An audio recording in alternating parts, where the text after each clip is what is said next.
we've just recently released a tool called Lily for PowerPoint, which basically helps our consultants build lots more slides. Well, that's great, but what if they're crappy slides? I don't really want them building more crappy slides. I want them to be really good communicators.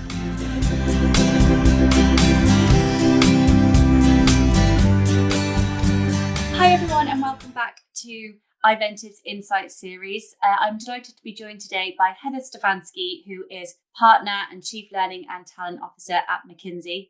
Heather has joined iVentive sessions before and will be joining our upcoming session at the Learning Futures Foster City Executive Knowledge Exchange, which is hosted at Visa.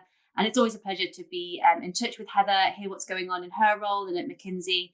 And Heather, perhaps I can hand to you just for a few short words of introduction to yourself. Sure, happy to.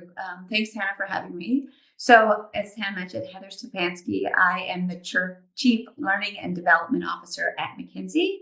McKinsey is a global management consulting firm with over 40,000 employees in 68 countries.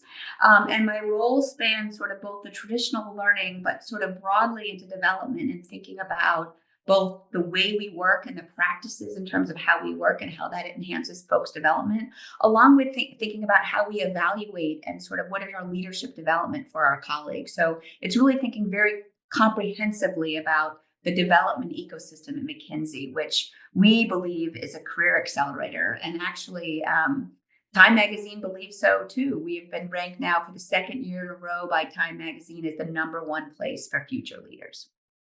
That's fantastic. Congratulations. And I know it's in no small part to that ethos that you embody and that McKinsey embodies, as you say, for career acceleration. And that idea of what it means to work and the future of work is something we'll get onto later as well. I'm keen to pick your brains. I know that you look after all of the global learning initiatives for McKinsey. And I'm curious, it's the elephant in the room in any discussion that we're having.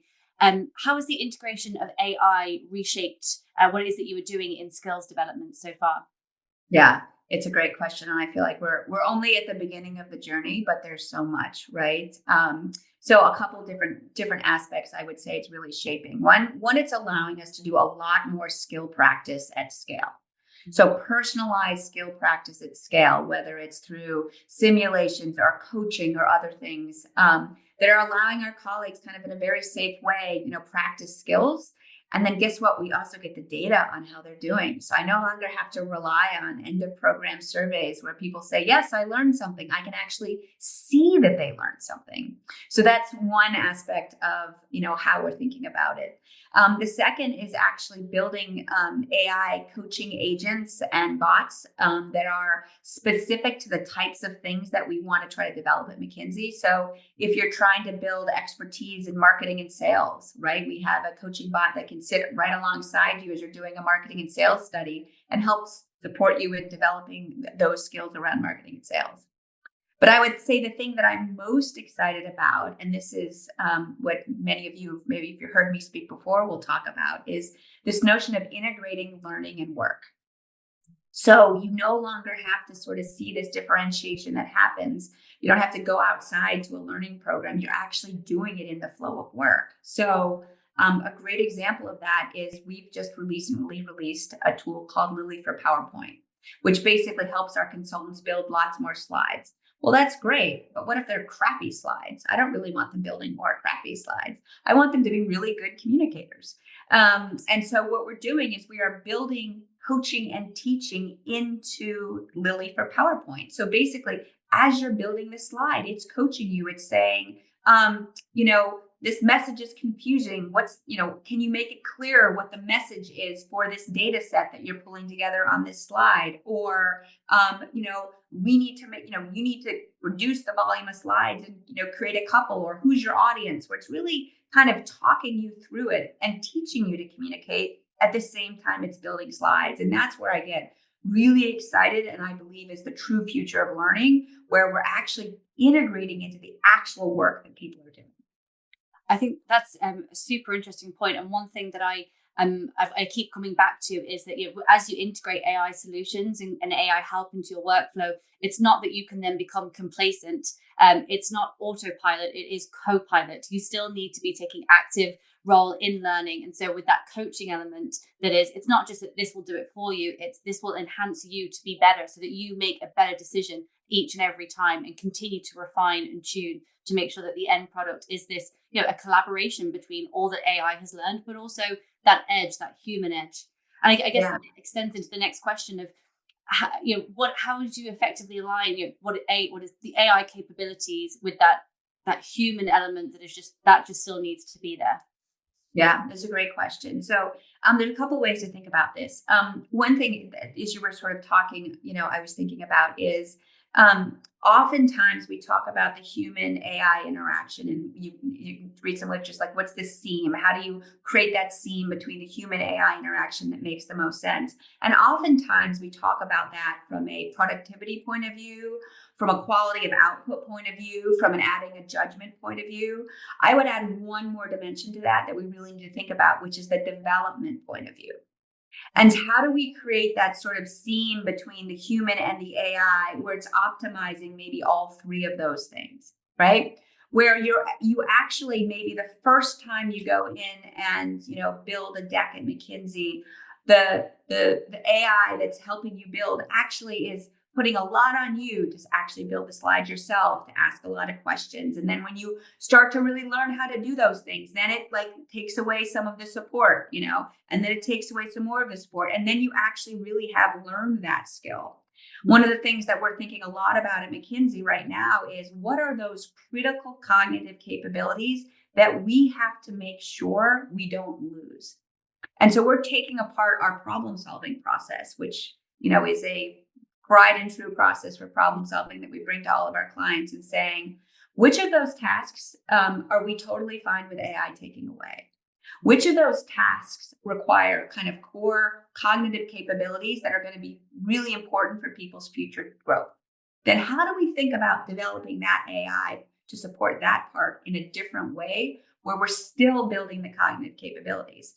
Because I actually believe we have an opportunity to accelerate the development of those cognitive capabilities because we're able to pull AI into the workflow. And so that, to me, is the really critical unlock but we've got to think about, we got to get in there with our technologists to actually build the technology in such a way that it takes account of people's development. That discernment between, where does the human need to be, the AI need to be, I think is critical. And so it's great that you're thinking around that. And that's where I'm really noticing the difference between people that are still playing and exploring with AI and really seeing it for the true potential, is discerning where is the human, where is AI, and how can it work together to elevate both capabilities, not just have one, accelerate and leave the other behind. And I guess that then extends into something I know that you've published work on, and also with another Iventive alumni, Matt Smith, who I've had the pleasure of meeting at several events in Copenhagen, in Paris, in Singapore, is around the apprenticeship model of learning. And maybe you could share a couple of words on what that apprenticeship model looks like in the McKinsey stack, and maybe where you envision AI reshaping that model. Absolutely, yeah. So apprenticeship is core to how we develop at McKinsey. So I would say, if you said, what is our special sauce in terms of how we accelerate development of colleagues? It's apprenticeship, right? And when we say, what is apprenticeship? And you say, what does that look like at McKinsey? What makes it so special, right? So I would say it starts with this context of complex and challenging work, and that we are constantly putting people in positions that challenge them. And then around that complex and challenging work, we have sort of what we would call intentional teaching and intentional learning, right? Which need to happen in a sort of a community of safety and trust, where people feel comfortable, taking risks, failing, giving each other honest, direct feedback. But it's really thinking about that intentionality of the learner and the intentionality of the teacher. And at McKinsey, we actually teach those capabilities. We teach capabilities to be a better teacher and a better learner. Because we know that, in the school, many of you, I'm sure, have had kids in classrooms, and one year they have a crappy teacher, and the next year they have a great teacher, and you can see the developmental growth. And so what if you had an organization that was full of amazing teachers? What would that do for your ability to rapidly, accelerate skill building at scale, right? Now, there's a risk of that. You have all these great, teacher learner relationships, and all of a sudden AI takes out a lot of the tasks that learners were learning from, right? But again, how do our learners learn and become great teachers? And so again, where I get excited about it is if you actually look at the skills of being a good teacher, which include like role modeling, providing scaffolding, providing coaching, and then knowing when to fade away. Actually, AI coaches and tutors can do an awful good job of that with a lot of skills, right? And they can actually provide that appropriate scaffolding in the moment of need, in the time, et cetera. And so the way I talked to our, McKinsey managers about it, I said, what if you didn't have to spend the time like correcting all the little elements of a slide because Lily for PowerPoint did that? What if you could spend your time instead just teaching about how you communicate that to the client, like how you build that relationship? And so I'm taking some of the burden off of them to teach some of the sort of tasks that an AI can teach. And I'm then allowing them to spend their time teaching on the sort of highest value activities because I've got that super effective scaffolding in place with the AI. So that's how we're thinking about it. I think there's a real risk that technology actually erodes the novice apprentice relationship. For those of you really interested in this topic, Matt Bean is an author of The Skill Code, who I've had the pleasure of interacting with quite a bit on this topic. But it's a great book to sort of get your head around, what are both the opportunities and the challenges of this novice apprentice relationship. I'm really reflecting then on what it seems you're encouraging those teachers to deepen the learning moment rather than kind of really, okay, well, we'll go through what and correct the task, but it's more about assessing, well, what did you learn in this moment? What will you take forward? And what is that human touch that only a true teacher and someone that is bought into not just what they're about to learn, but the learning concept. And I'm here to learn whatever it is that you can teach me. I think it is really powerful. Out of curiosity, how have you found scaling, these sorts of models across, such a large workforce and geographical population? Yeah. So the good news is like scaling things that are AI enabled are pretty easy, right? And so the thing that's also compelling is a lot of us, I'm sure, have created great learning solutions where we launch them all of a sudden and then nobody uses them, right? We've got like this great, whether it's like a gamified learning thing or whatever else, it's like nobody uses them and it's really frustrating and you can't scale it. Or, you run a learning program, virtual learning program where you're teaching communications, or even something in person where you brought everybody together to teach communications and like half the people don't show up, right? I'm sure we've all had those kinds of experiences. The thing that's amazing with this new model where you're actually building in learning and work is learning and learning is work is they can't get away from it because they have to build that slide in PowerPoint, right? Or, we have another tool that we're building, an AI tool to help support our evaluation process. They have to be in that tool to evaluate. But now with AI, I have the ability to have a bias flag trigger to teach them to look for bias, in their reviews, or, flag where information is missing. You don't have a good example here. So I'm teaching while they're doing it in what they need to be doing, right? So like they kind of can't escape. Mm-hmm. So that's the thing about like this next level of opportunity that I see, is it allows us to scale. And again, because I don't require a human to teach, it's a technology, and because it's embedded in somebody's workflow already. Yeah. You mentioned in your previous question about the maybe in danger of eroding the expert novice relationship. Mm-hmm. Could you perhaps talk a little bit more to that, and then maybe if you have any advice or ideas on how do employers then maintain the integrity of that relationship, if it is at risk of being eroded? Yeah. So I would say, again, there's a risk that technology basically takes over a lot of the entry level jobs, right? And it takes away that. And basically what you end up having is a teacher working directly with an AI tool, right? Because you don't have that. But then you say, okay, but then how do I actually then develop that manager, right? Because if all you need is a manager in AI, who's going to build the next generation of managers, right? And so that's where you worry a little bit about the expert novice relationship and how this evolves. Actually, in Matt Bean's book, he provides a really great example of this. So the example is he's done a lot of research on as sort of doctors and how you develop doctors. And he tells a story of when they built the robots that do the robotic surgery. They moved from a world where the fellows or the medical students were sitting in the guts with the doctor, and the doctor would say, if you do this, you do these stitches, you do this stitches, right? And they could actually kind of build their skills over time. Then they went to the robots, and all the apprentice, learner could do is sit and watch the teacher with the robot, right? It made it much harder for them to actually learn those skills. And they're now facing a bit of a crisis in sort of the development of doctors, because again, it took like Herculean efforts to get there, right? It was sort of the way the technology was built. Matt describes another example in his book, which I love, which is the other example is remote bomb disabler, right? Back in the day when there weren't technology, the teacher would go out in the field and disable the bomb, and the learner would have to sit behind the wall, and all they could do was watch from afar. When they built the robots, they actually built it with two hands in it, meaning, Hannah, you and I could both be in the robot. And if you were the expert, you would be guiding the robot, but then you'd say, Heather, do these couple of things. And then I could learn. And then over time, I would do more and more until both of us could be in the robot. And you can see how that's a much better teaching experience. And so the risk is we build a bunch of AI technology which is described the way the robots were built for the surgery, where somebody's sitting on the side watching the teacher just interact directly, versus building it where we got both hands in and we can both learn, and we actually learn that experience is actually a better learning experience. And so that's what we mean by the sort of the intervention, the potential risk that we have around technology.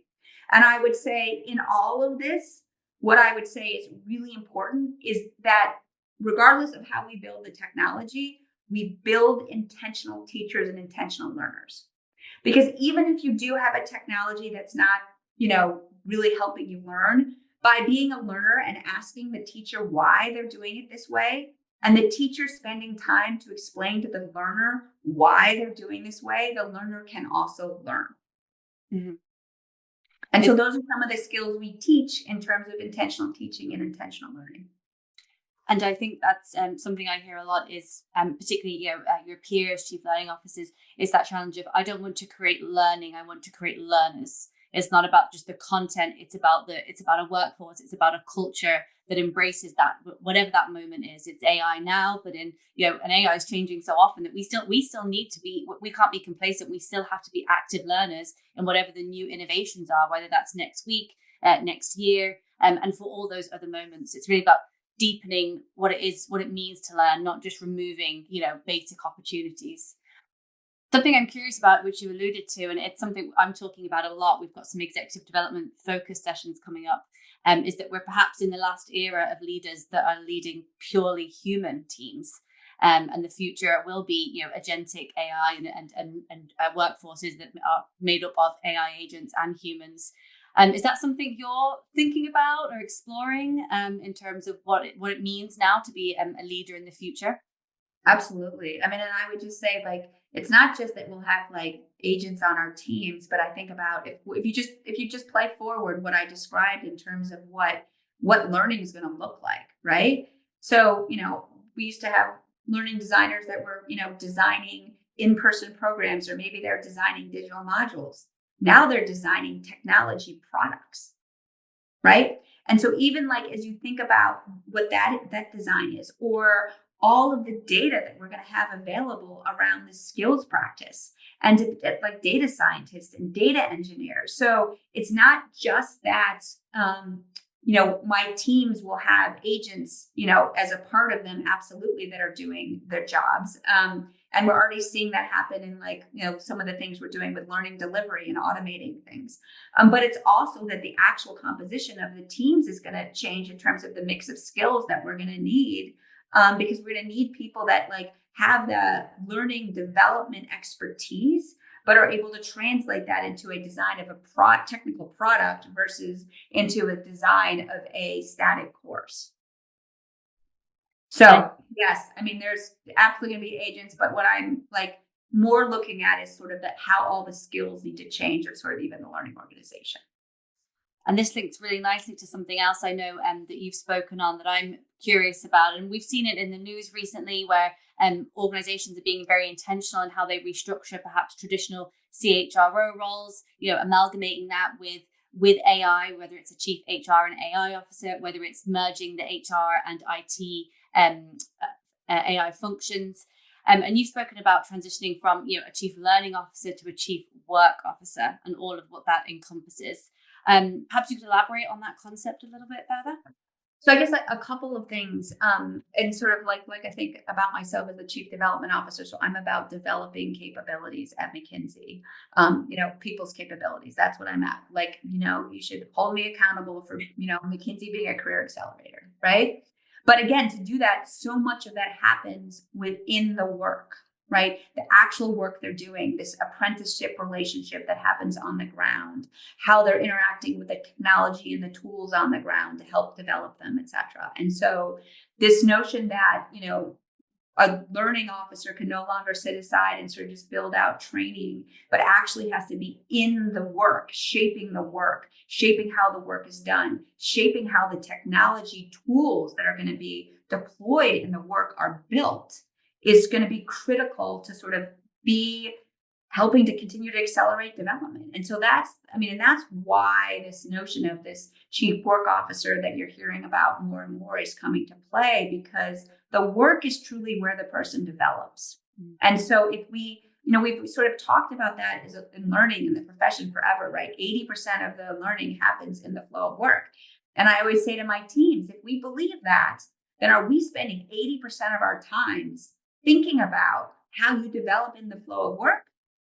I bet for most organizations, we're spending 80% of our time on what we say is the 10% in terms of where people learn, right? It's that 10%. Can we now truly start to pivot as learning leaders to that 80% to say, if that's really where people learn, then how do we deploy our expertise in human development, which we truly do have and doesn't exist in other parts of the organization, to that actual work? This is I've been at Iventive for coming up on 6 years next month, and again, that's how long I've been around the L&D field, and it's been a topic of conversation since then. And I know for many years before that as well. Someone that is a very close advisor to the Iventive network. He chaired our first ever event, Charles Jennings, and has been with us ever since. So he's co-founder of the 70-20-10 Institute, still an active chair, still shares a lot on what he about this learning in the flow of work, and he often says, organizations or chief learning officers, they can say, oh, we have a learning culture, but what they're actually missing is an unspoken word there, which is we have a formal learning culture. So we know what we've invested that 10%, we've got that 10% covered and sorted, and that's maybe 80% of our efforts and time are on that 10%. But what about the rest? If you know that the learning is happening in the flow of work, that's where you need to roll your sleeves up and make sure that you are there and design your strategy around that. Is that something that you think it's going to be shifting completely? Like, is the kind of old concepts of a learning strategy? Do people just need a blank sheet? Do they need to start again? Is there anything you think going forward they can take with them? Yeah, I think at McKinsey, we will still always value the in-person learning programs, right? Because they do a lot to build the culture of the place. Mm-hmm. Right. We have a lot of learning programs that we're having 20th year anniversaries of, or 50th year anniversaries of running the same learning program. And it's a part of the cultural fabric of the firm that people have all had this sort of shared experience that they can go through. And there's also value in the networking. There's a value in people getting to step back and sort of reflect on their career, get coaching from peers. So what we believe is that will always play an absolutely critical role in the sort of overall experience at McKinsey, and will support some aspects of development. But some of the other things that we've historically done around sort of, let's say, digital modules or, virtual learning sessions, that stuff I think will peter away more and more turn into stuff that you're either learning in the flow of work or sort of skill practice that's tied to sort of a moment of need that you have. That's where we will see a lot more of that happen. So I don't think like the sort of traditional learning in many organizations will ever go away because, again, of that important role that it plays And just, we will probably always do an in-person onboarding because it's so important to embed them in the culture of who we are as an organization. This is feels particularly salient for what Iventive tries to do, which is bring together people from peers, so chief learning and talent officers from around the world, for those moments where you do get to take a step back. You do have a chance to connect, to network, and very directly talk about not just what's going well, but also what's going wrong. I'm actually really struggling with this, or I'm really trying to scale and it's not working. Can you help? And building a space where people feel very comfortable coming together and sharing on that, the value of being with others. And there's some options where virtual works really well, if it's for just in time, if it's specifically topic related. But for those kind of broader moments where you're like, I need a reset. And one thing we often say is, you are all leaders. You are all leaders of learning. When was the last time you yourself took time for your own learning and to speak with your own network and take time away and say, am I doing what I'm asking others to do, which is invest in my own learning? And hopefully there will always be a space for that. I'm a big believer in it too.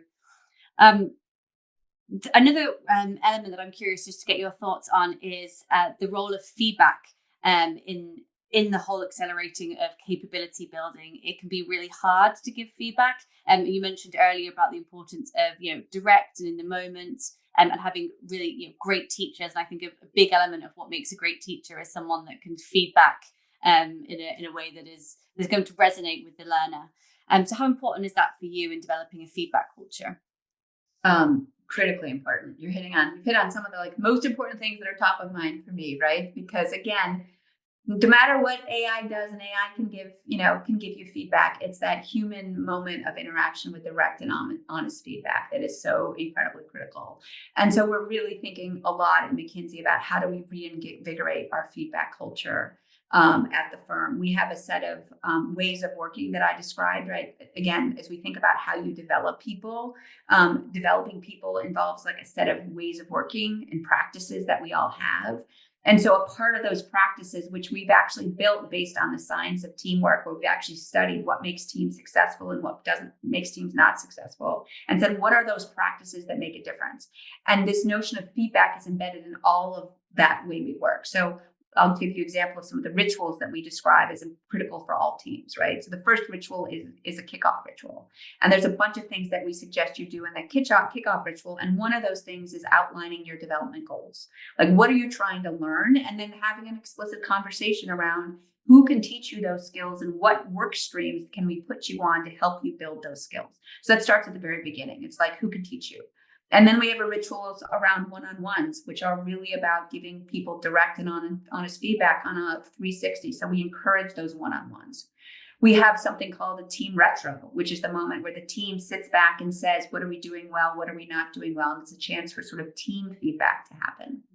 And then at the end of every study, we sort of have a set of closeout rituals. And one of the closeout rituals includes we call it an engagement performance review, but it's a more formal assessment of your skills and an opportunity to sort of provide feedback to colleagues kind of at that end of study. And we have a tool that we support for people you're getting feedback from the person that's managing you on that project. And then there's also the ability for you to give upward feedback. And so again, we sort of say, we actually want to embed these rituals into the ways of working, because again, we know by doing that, people have better developmental experiences. And when they have better developmental experiences, they're more likely to stay at the firm. There's all kinds of really great benefits to us. We know people, for example, that have a strong apprenticeship relationships across multiple people are 2.2 times more likely to be advanced quickly. Mm-hmm. Right. And so that's a great example where that they're getting that apprenticeship and that feedback on the ground. Of course, they develop more quickly. I was recently in conversation with a team leader who was again trying to implement and really trying to encourage a feedback culture and make it a habit, and also dispel some of the the mores of maybe, I'm a bit nervous, or the indirect nature. So they implemented a 72-hour rule, which is that you have to give feedback within 72 hours. You can't let it stew. You can't bring it up 6 months later or complain about it later. And it actually really encouraged very open, honest conversation. And action, and it was able to be actioned because it's in a short enough window that you can amend and you can change. You don't feel like they've been stewing on it for too long, and if they've been thinking about that the whole time. And I thought that was a really interesting way to just to get it going in a team that maybe have been reticent to do so. Yep. Do you think, can you maybe give some, and you mentioned there the rituals, which I think are really important, but maybe some other advice for fellow chief learning and talent officers to engage leadership in giving feedback. So really that exco committee, how do you get them brought into a feedback culture that disseminates throughout the organization? Yeah. I would say one of the things that we sometimes struggle with as learning officers is we don't have access to all the data that we need, right? So, because, what's really helped me is like, I can tell you that people who have great apprenticeship relationships and are getting that regular feedback are 2.2 times more likely to be advanced. I bet many of my learning and development officers aren't able to have, be able to share those conversations. I know that teams that are doing an effective job of skill building are like 50% more likely to be more satisfied than teams who don't, right? So I have some of that data that I can then use to say, this is why the feedback culture is important. So I think my first recommendation to all of you is to understand, like, what can you do to try to understand sort of the impact of the feedback culture? And even if it's, just pulse surveys around people's level of satisfaction of feedback in different parts of the organization. And then can you tie that satisfaction to any sort of business outcomes that people are getting more feedback. So you can see, oh, this organization, people are getting more feedback. That organization also has people that are happier, they're advanced more, whatever else it would be, is a great way to start to then really engage your leaders on why like this will have impact in your organizations. Some leaders, I would say, probably believe it anyways and will just kind of leap right into it because they recognize the importance of feedback as a critical part of development for colleagues. But in others, you might need to sort of bring some data out to actually prove it, because it's also hard. It's hard to sort of bring about a pivot towards a feedback culture. As you mentioned, it's like awkward to give feedback sometimes. People don't take it well. Nobody wants to have a difficult conversation. But there's also some things you can teach about feedback. Like one of the things that's really interesting that many of you may or may not know is that if I ask for feedback from Hannah, my mindset is already in a place that makes it easier for me to absorb it versus if Hannah just gives it to me. So one of the things we've actually been working a lot on is teaching the skill of receiving feedback. We've found as an organization, we were spending a lot more time teaching giving feedback and not enough time teaching receiving feedback. And again, there's just a few things that we know that will actually make it easier for you to receive the feedback, easier for someone to give you the feedback, which just, as well as teaching the skills of actually giving the feedback. But yeah, it's a hard thing for organizations to get to. And it also requires some work around building trust and connections and psychological safety in organizations. I think that's a really interesting, way to describe it. And it's almost, there's an element of teaching how to give feedback and teaching how to receive feedback. And then there's also teaching how to seek feedback and how to get yourself into that position where you're like, I'm going to actively seek out what might be an awkward conversation or a difficult conversation. It's that precursor, the first domino in that whole chain to make everything fall into place. Absolutely. And some of the most compelling things can be when the leader themselves is the one that asks for that feedback, right? That makes a difference on the team. To see it modeled. Yeah. You mentioned, and it's so true. And I was having a conversation recently where they said the organization, a large tech organization, said, if only we knew what I know we know. I know we know this. I know that the data is out there in the ether, but if only we knew it. And I think as well, within your role, you've looked after the people and analytics data teams at McKinsey. Is there maybe just, if there's one metric or one thing that you think, this was the key that maybe people haven't thought to measure or look into, or something that, one piece of a data set that you always looked for as part of that you thought that's a big unlocker that people might not think about? I don't know that there's like a single answer, but I think it's important to have a data strategy. So for example, feedback, we viewed as important to making a difference around feedback cultures. Then we said, what are those metrics that we need to measure? And this is where it's really powerful, where if as an organization, you can align on a set of things like, okay, we're going to align on the feedback culture. So as we think about how do our reviews capture people leadership, and do they capture and are they specific about the requirements around feedback? Do we have upskilling programs that are associated with feedback? And then do we have the data measurement that we need to be able to track our progress? And so to me, it's not like an unlock sort of there's one metric that's so important above all others. It's much more that I am really specific around the impact metrics that I am looking to track around giving and receiving feedback, or around building AI capabilities, or whatever it is, that we're moving from just did they do it? Like, did they attend the training? Did they attend the AI training? To are we actually seeing the change in the business outcomes or impact? Like the metric I described on, I can actually tie it to advancement, right? Then I can say, actually, I am making a difference on this particular business outcome. And moving away from completion data to impact data. Like, okay, we know they did it, and then they finished that on the Friday. What did they do differently on Monday? What were the behaviors? What were the changes that you saw as a result? Thank you, Heather, for your time today. It's always really interesting to learn what it is that you're working on and what McKinsey are thinking about. So often it does direct where what I'm talking about in many of my next upcoming conversations. And I'm really excited to meet in person at the Foster City event later this summer. Perhaps if there's anything that you wanted to add to your fellow peers about the value of engaging in forums like Iventive, in those peer forums, how do you find that valuable? Yeah, I mean, I always learn from others, and it's a great moment to sort of step back and learn. I appreciate that. I love leading sort of dialogues on topics that I'm excited about, and I get an opportunity to do that with Iventi in sort of a small group setting, which is really quite nice. And so, yeah, I would say if you as a chief learning officer or as a learning leader aren't role modeling being an intentional learner yourself, right? How can you expect your organization to do so? Exactly that. Thank you so much, Heather. It's been a pleasure to connect with you today, and really look forward to meeting you in person and having your insights as part of the Foster City session. If you would like to join us there, the registration is open on our website, or you can join any Iventive session around the world in our online community at iventive.com. Thank you.